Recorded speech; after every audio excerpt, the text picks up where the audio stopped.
Okay, sound check.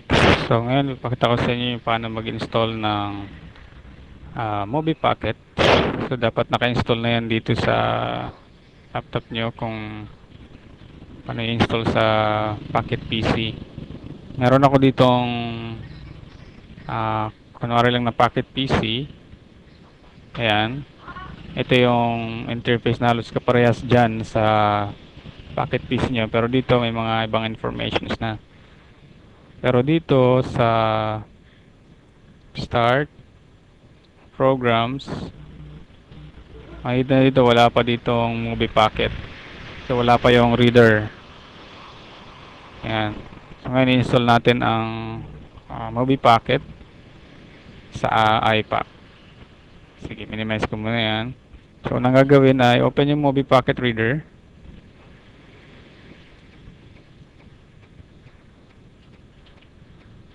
Okay, open ulit. So first time na mag-boot yan, kung nakasaksak na yung iPack, assuming na na-install mo na muna yung ActiveSync bago yung iPack, pag open mo ng Movie Pocket Reader, ito yung makikita.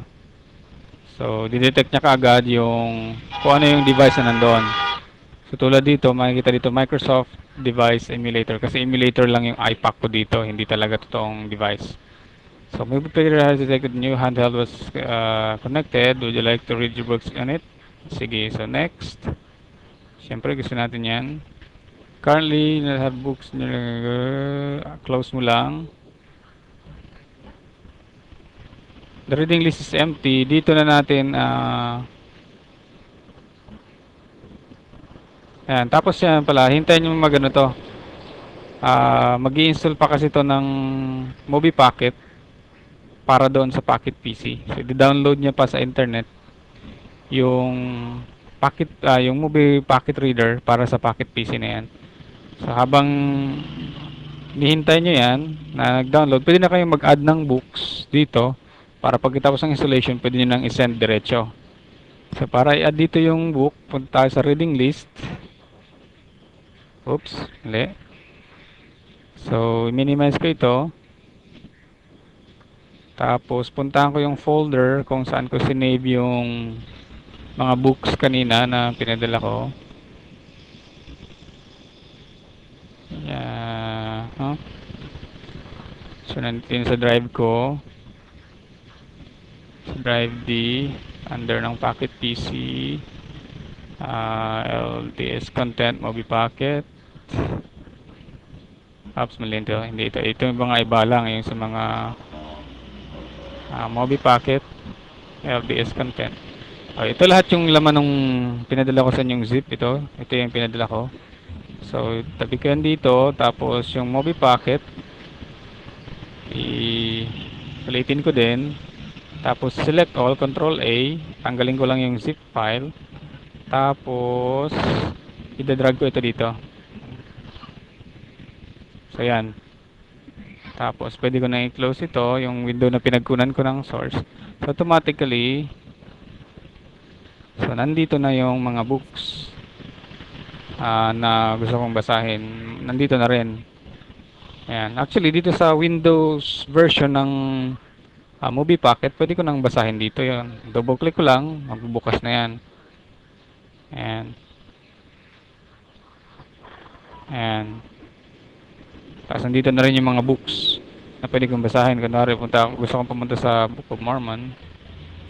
Nandito na siya. Ito yung next page. Ayan. So, kompleto to. Kahit sa desktop nyo o sa laptop, pwede nyo basahin.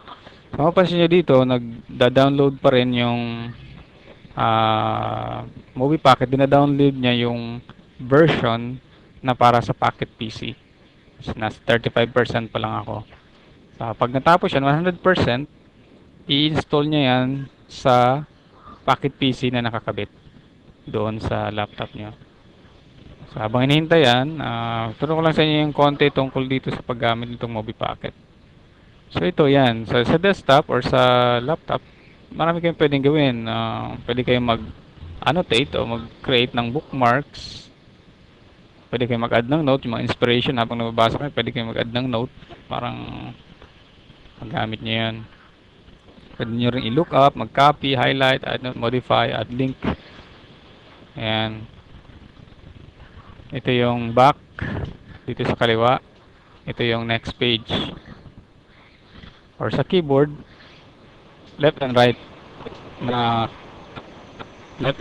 no. Ayan, nakita niya. Nakita niyo na to. Transferring reading to device. Ayan, 70% kasi na-download niya na yung software. Ayan, nakita niyo yan. Tapos, pag 100% na, check your device, finish installation. Okay, minimize ko ito. Check natin kung ano nangyayari dun sa device. Ito sa ating Pocket PC. Ayan, dito sa Pocket PC naman, choose locations to install Mobi Pocket Reader. Kung wala pa kayong memory card, dito na lang muna sa device. Pero kung may memory card, mas maganda sa storage card. So, dahil sa device na lang muna kasi wala naman kayong memory card pa muna. Pero next time, pwede nyo gawin yan. Tapos, install. So, yan. So, installing Mobi Reader. Ito na yung na-download ng Mobi Pocket na para dito sa iPack na ito mismo. Installing Mobi Reader, arm.cab.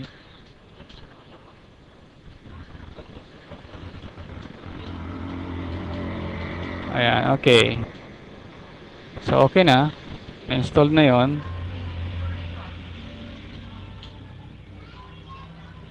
Saan yan? Makikita natin dito yan.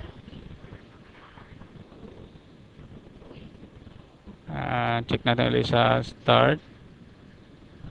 Tapos, programs. Dapat mag-appear na yan siya dito. Wala pa rin. Ayun, nandito na. Mobi Pocket. Pero sa ngayon, tingnan natin ha. Ito, hindi pa nakatransfer yung mga files. Ayun na pala, nandun na rin. Kasi, dinrag na natin yung so, nandun na rin. Dahil kanina, nailagay na natin yung habang before mag-install, na ipasok na doon yung mga books. So, nandito na rin yung mga books. Ayan, Aronic Pursuit Manual 3. Kung, ayan, kasi yung ano natin ngayon eh. So, ayan, yung gusto kong ayan. Sa library, babalik ako. So, kung i-open yan, kung gusto ko yung yan, yun Book of Mormon, Children's Songbook, may LDS hymns dyan. Oops, isang click lang pala yun. Dapat hindi ko i-click. So, menu, library. So, yan. Yan. True to the Faith, mga ayan. So, yan. Okay na. So, ganun lang po mag-install ng Mobi Pocket sa iPack.